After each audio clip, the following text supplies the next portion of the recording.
Sebab sesungguhnya pada hari-hari itu dan pada waktu itu, apabila aku memulihkan keadaan Yehuda dan Yerusalem, aku akan mengumpulkan segala bangsa dan akan membawa mereka turun ke lembah Yosafat.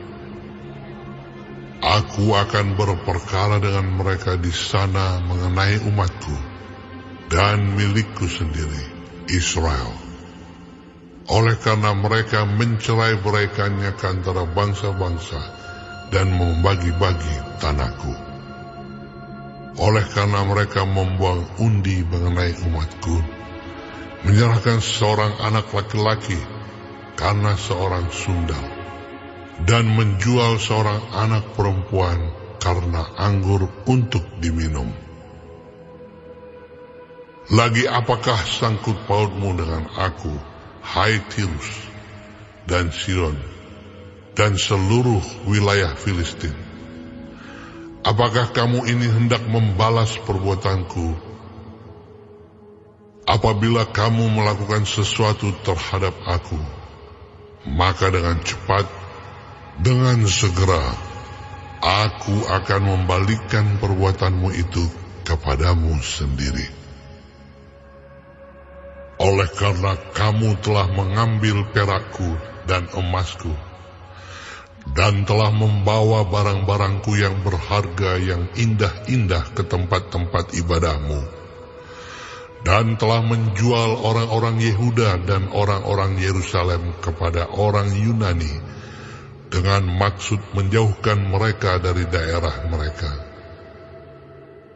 Sesungguhnya aku akan menggerakkan mereka dari tempat kemana kamu menjual mereka, dan aku akan membalikkan perbuatanmu itu ke atas kepalamu sendiri. Aku akan menjual anak-anakmu laki-laki dan perempuan kepada orang-orang Yehuda, dan mereka akan menjual anak-anakmu itu kepada orang-orang Sheba, kepada suatu bangsa yang jauh, sebab Tuhan telah mengatakannya. Maklumkanlah hal ini di antara bangsa-bangsa. Bersiaplah untuk peperangan. Gerakkanlah para pahlawan. Suruhlah semua prajurit tampil dan maju. Tempalah mata bajakmu menjadi pedang, dan pisau-pisau pemangkasmu menjadi tombak. Baiklah orang yang tidak berdaya berkata, "Aku ini pahlawan." Bergeraklah dan datanglah, hai segala bangsa dari segenap penjuru, dan berkumpullah ke sana. Bawalah turun ya Tuhan, pahlawan-pahlawanmu. Baiklah bangsa-bangsa bergerak dan maju ke lembah Yosafat, sebab di sana aku akan duduk untuk menghakimi segala bangsa dari segenap penjuru. Ayunkanlah sabit, sebab sudah masak tuayan. Marilah, iriklah, sebab sudah penuh tempat anggur, tempat-tempat pemerasan kelimpahan, sebab banyak kejahatan mereka. Banyak orang di lembah penentuan. Ya, sudah dekat hari Tuhan di lembah penentuan. Matahari dan bulan menjadi gelap, dan bintang-bintang menghilangkan cahayanya. Tuhan mengaum dari Sion. Dari Yerusalem ia memperdengarkan suaranya, dan langit dan bumi bergoncang. Tetapi Tuhan adalah tempat perlindungan bagi umatnya, dan benteng bagi orang Israel.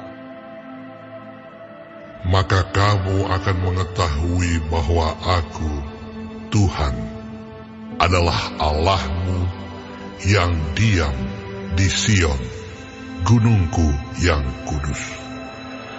Dan Yerusalem akan menjadi kudus, dan orang-orang luar tidak akan melintasinya lagi.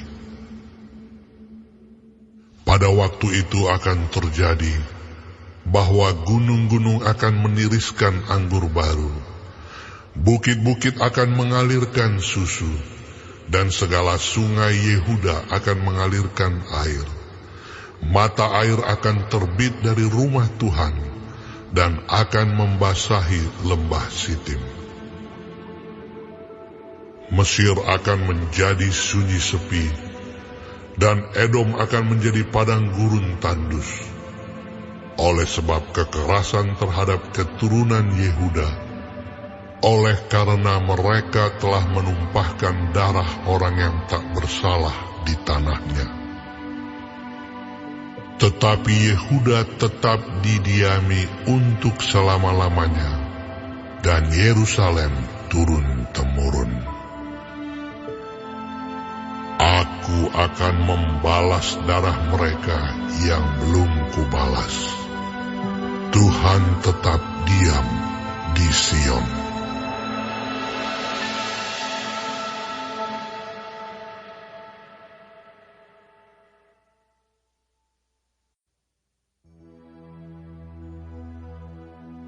Untuk pemimpin biduan, Mazmur Daud.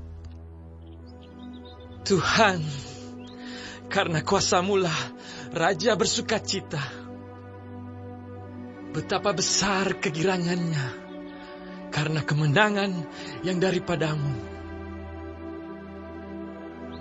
Apa yang menjadi keinginan hatinya telah Kau karuniakan kepadanya, dan permintaan bibirnya tidak Kau tolak.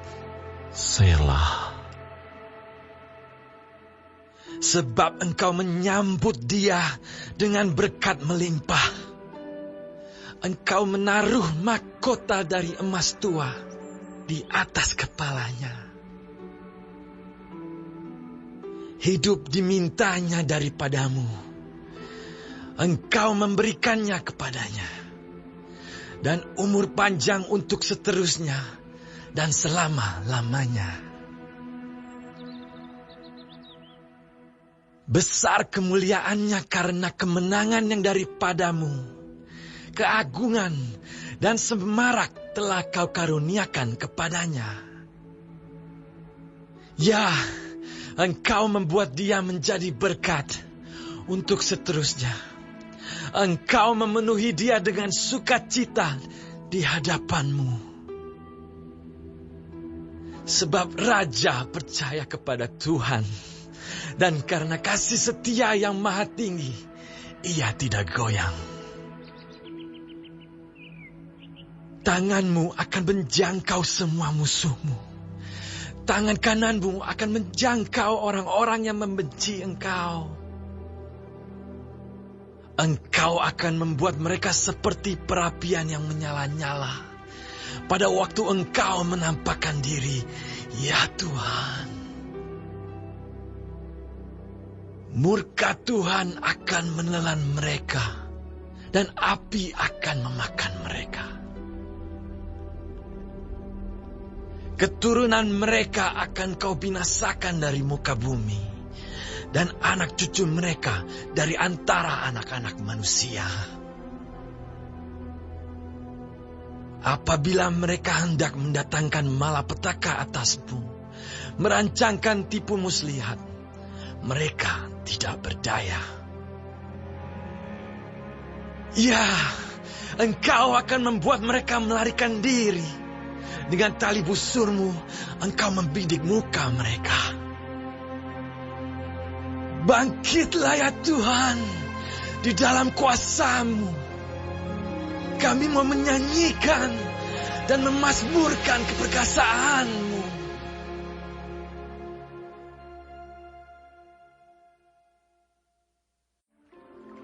Hiasan orang muda ialah kekuatannya, dan keindahan orang tua ialah uban. Bilur-bilur yang berdarah membersihkan kejahatan, dan pukulan membersihkan lubuk hati.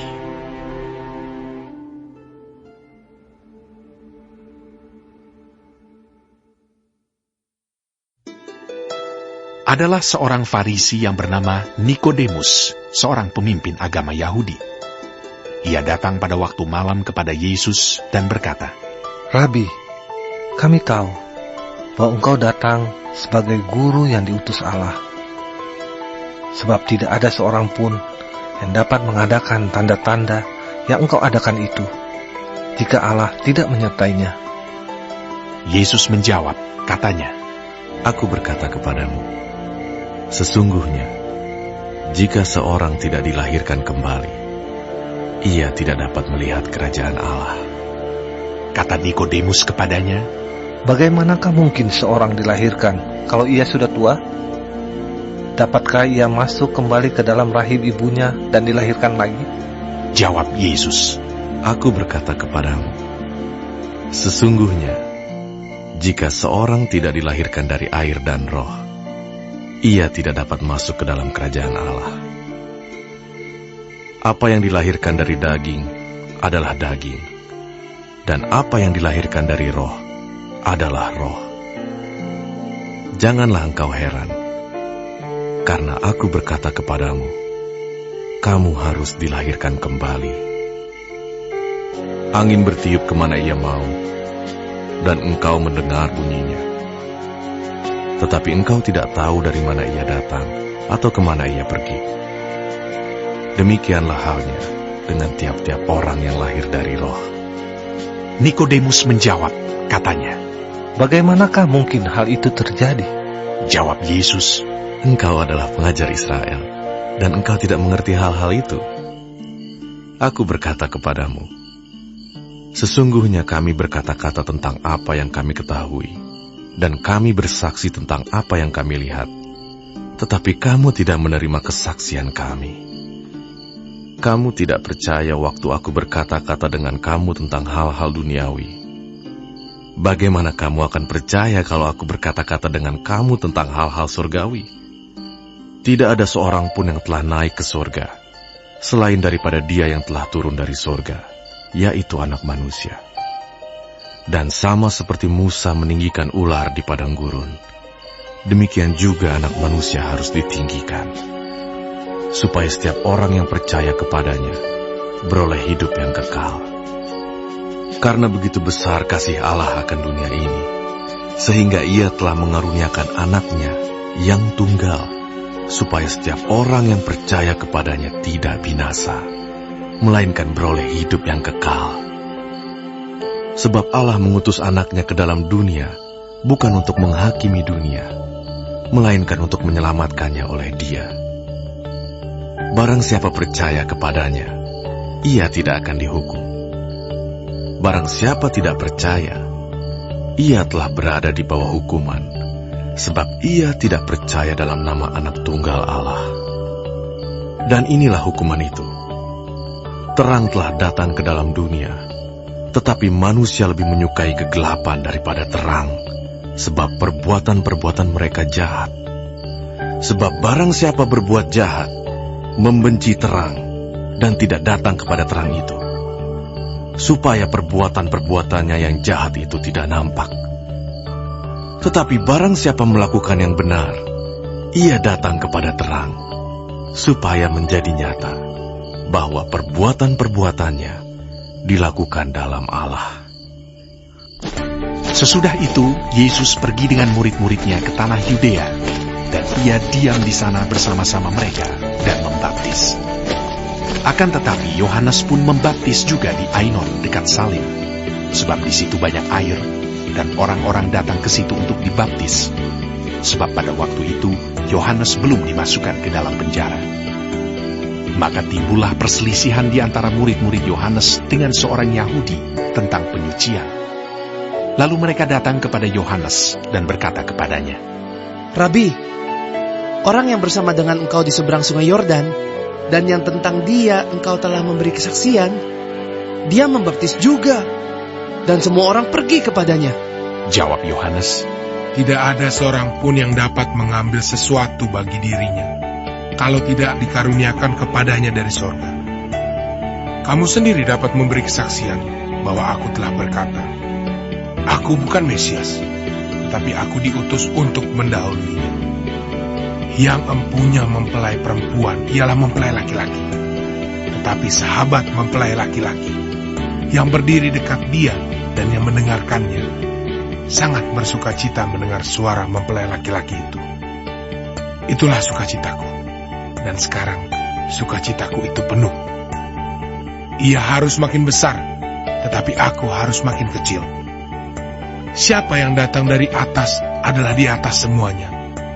Siapa yang berasal dari bumi, termasuk pada bumi, dan berkata-kata dalam bahasa bumi. Siapa yang datang dari sorga adalah di atas semuanya. Ia memberi kesaksian tentang apa yang dilihatnya dan yang didengarnya, tetapi tak seorang pun yang menerima kesaksiannya itu. Siapa yang menerima kesaksiannya itu? Ia mengaku bahwa Allah adalah benar. Sebab siapa yang diutus Allah, dialah yang menyampaikan firman Allah. Karena Allah mengaruniakan rohnya dengan tidak terbatas. Bapa mengasihi anak dan telah menyerahkan segala sesuatu kepadanya. Barang siapa percaya kepada anak, ia beroleh hidup yang kekal. Tetapi barang siapa tidak taat kepada anak, ia tidak akan melihat hidup, melainkan murka Allah tetap ada di atasnya.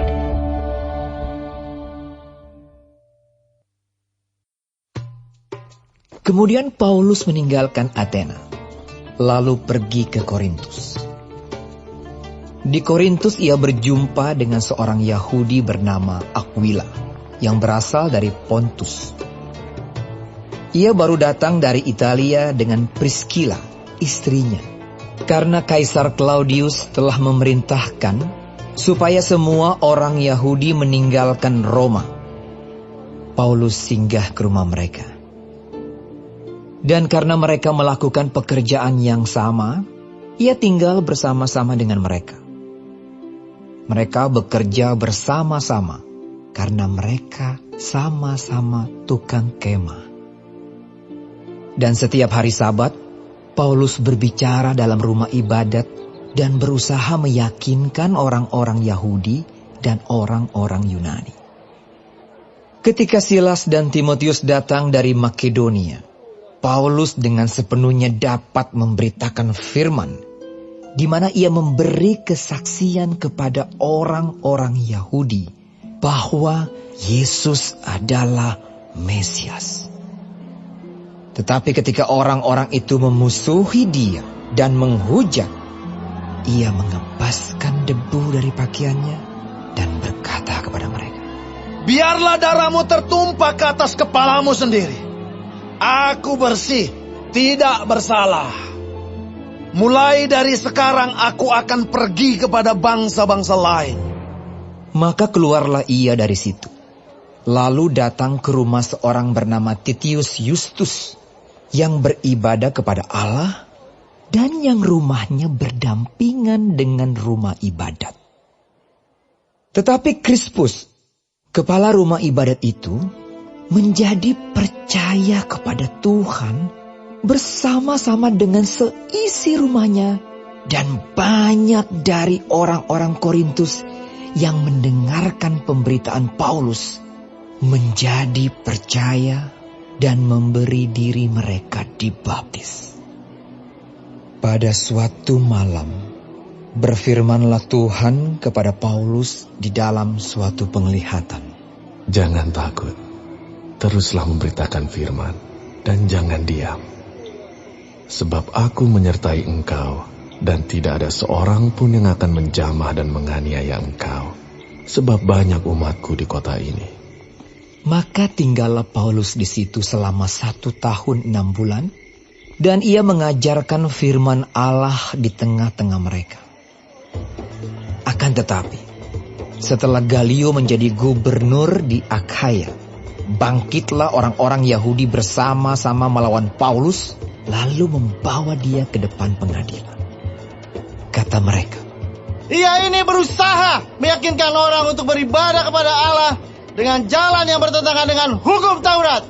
Ketika Paulus hendak mulai berbicara, berkatalah Galio kepada orang-orang Yahudi itu, Hai orang-orang Yahudi, jika sekiranya dakwaanmu mengenai suatu pelanggaran atau kejahatan, sudahlah sepatutnya aku menerima perkaramu.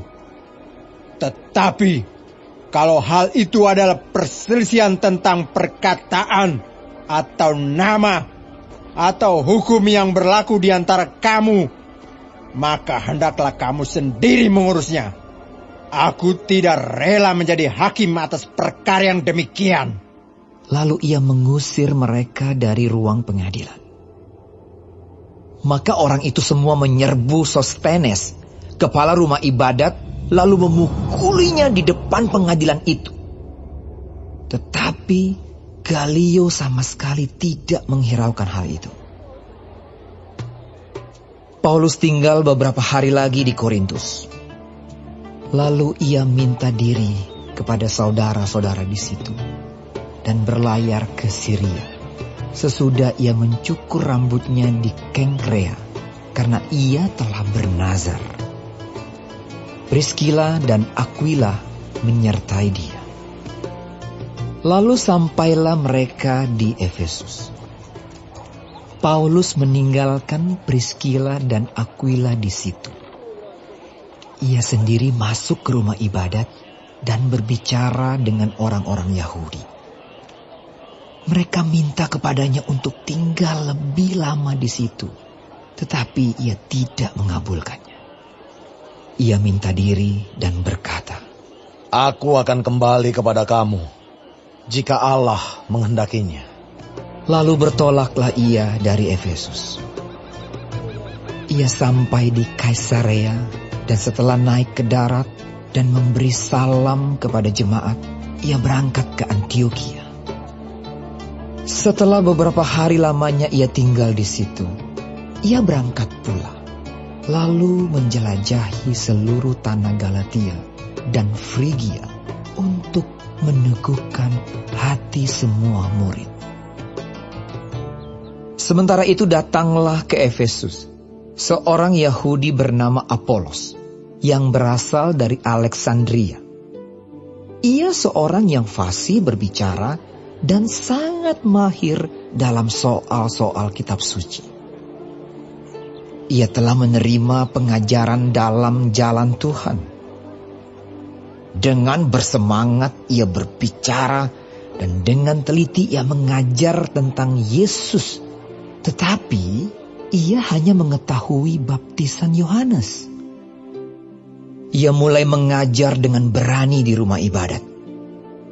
Tetapi setelah Priskila dan Aquila mendengarnya, mereka membawa dia ke rumah mereka dan dengan teliti menjelaskan kepadanya jalan Allah. Karena Apolos ingin menyeberang ke Akaya, saudara-saudara di Efesus mengirim surat kepada murid-murid di situ, supaya mereka menyambut dia. Setibanya di Akaya, maka ia, oleh kasih karunia Allah, menjadi seorang yang sangat berguna bagi orang-orang yang percaya. Sebab dengan tak jemu-jemunya, ia membantah orang-orang Yahudi di muka umum dan membuktikan dari kitab suci bahwa Yesus adalah Mesias.